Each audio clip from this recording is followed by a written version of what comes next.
Hi everyone. In the last video I have talked about the science of low self-esteem. This video will be dedicated to explore the science of high or healthy self-esteem. And since self-esteem is very closely related to health in general, all of this may also apply to what is health or what are the signs of a healthy, fulfilled, happy human being. Now the problem is that sometimes overvaluation, a form of low self-esteem. I've talked about overvaluation in my last video, so if you haven't seen it, go watch it first, and then this video will be more of a value to you. But to go back, overvaluation, a form of low self-esteem, often is confused with high self-esteem because people who tend to overvalue themselves often may be charismatic, they may be socially accepted, recognized, charming, sexually appealing, powerful. They talk with very high confidence. They are social, so all of this is appealing to people. And some of those signs may overlap with signs of high self-esteem, things like confidence, clarity, physical health, charisma, social skills, and so on.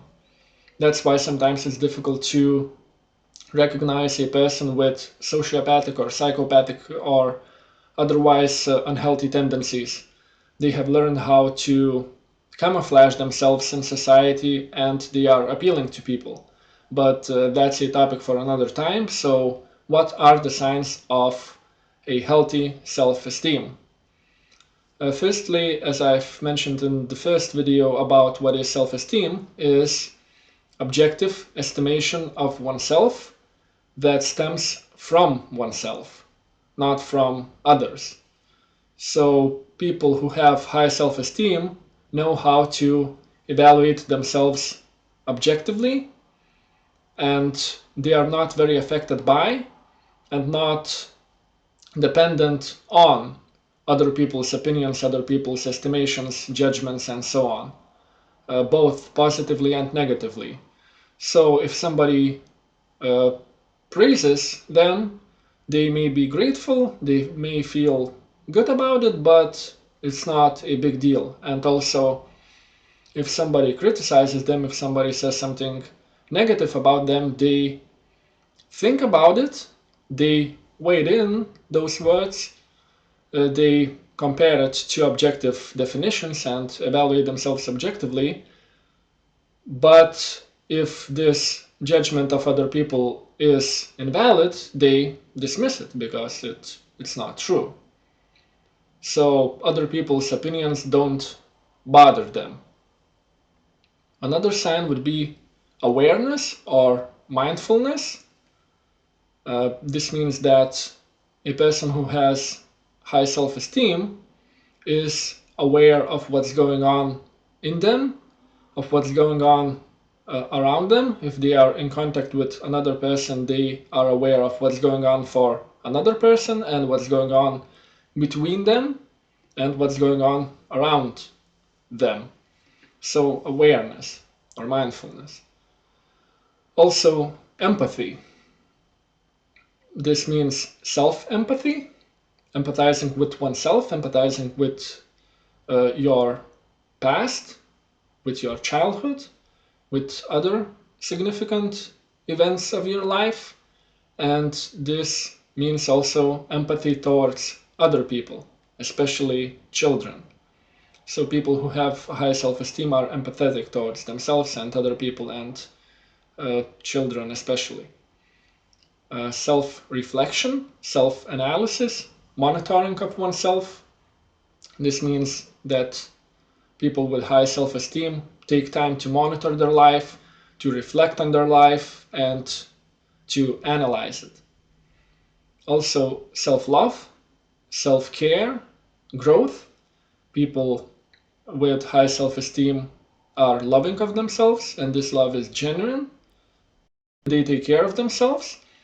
Also, this means both physically and mentally. And such a person wants to grow and wants to improve constantly. So they are not stagnant. They are growth oriented in life. They want to experience life to the fullest. Another sign would be the ability to be alone without anxiety, ability to enjoy alone time, a strong connection with oneself, and this is very rare. And I'm not talking about isolation also, I'm talking about the ability to be with oneself, in peace, to explore oneself, to feel satisfied with oneself, to accept oneself, to enjoy spending time with oneself, and to live a life without the need of constant validation of your existence. Another sign is clarity, and this means intellectually, emotionally, and morally. I will talk about all three of them. So intellectual clarity means rational thinking, clear, sound, consistent, objective understanding of how the world works, both external and internal. Uh, Another sign of intellectual clarity is clear, objective, mature, healthy values, principles, priorities, goals, and so on. Emotional clarity means the ability to recognize one's emotions, one's needs, and differentiate between them. Also, emotional clarity is the ability to separate emotions or needs that are reactions to the present from emotions or needs that are reactions to the unresolved events from the past.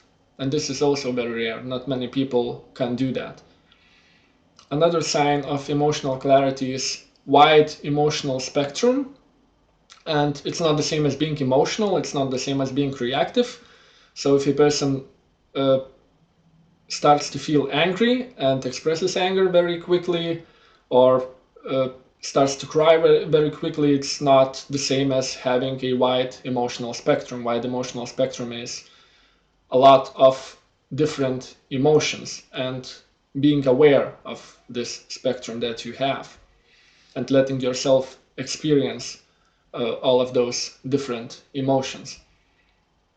Also, another sign of emotional clarity is being aware, being responsive, and not reactive. Uh, Reactive would be uh, acting out, or reacting or acting impulsively. And by being aware, I mean that a person is again aware of what's going on emotionally for them, and being able to differentiate from past events versus present events. Next is moral clarity. This is a clear and again objective understanding of morality. What actions are morally good, what are evil, bad, neutral actions, and so on, and why, to have an objective and sound explanation why those actions are morally good or bad or evil or neutral.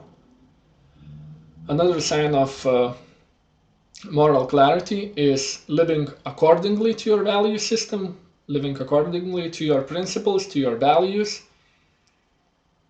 Next sign is self-responsibility, and this means that we are responsible for our life, and this also means that our actions matter and that they have consequences, and we are responsible for those consequences.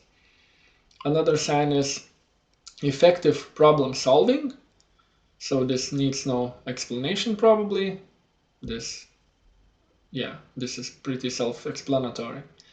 Another sign is healthy social interactions, and this means clear, healthy, flexible boundaries. This also implies not being in toxic relationships, and effective communication and conflict resolution or conflict avoidance, depends on the situation. And there are more signs of it that I want to quickly mention. Some of them are creativity and spontaneity. People who have high self-esteem are very creative, they are spontaneous, they let their mind wander, they let their mind go free, they are not afraid of their creativity. Another sign is courage, being able to do what you feel is right or what you want to do in life. Another sign is curiosity. People with high self-esteem are very curious about everything, basically, about the world, about themselves, about other people, about the universe, and all the small things between. So next sign is inner peace. As I've mentioned, when you have a solid connection with yourself, you feel peaceful with yourself, you have inner peace. That doesn't mean that you don't have problems in life, but you deal with those problems very differently versus people who have low self-esteem. Another sign is enthusiasm to live. People with high self-esteem are enthusiastic about life. They enjoy their life. They are very energetic and very motivated to live, and they explore life with great curiosity and excitement. And lastly, I want to mention generosity and gratitude. This means that people with high self-esteem are grateful for what life gives them, and also they are generous with other people. There are many more signs of high self-esteem, but I don't want to drag this out too long, so I stop here. And I want to ask you a couple of questions. How many of those signs do you recognize in yourself? How do you know that you have those signs? Do you have an objective definition of what this means and how this uh, relates to you? And would you like to have more self-esteem and live a more fulfilling life? You can. It's not easy, but you can. It's possible. These are the questions for you to answer for yourself. I ask you that to get you thinking. So thanks for watching. Leave a comment if you like this video if you like. Stay tuned for more. See ya. Bye.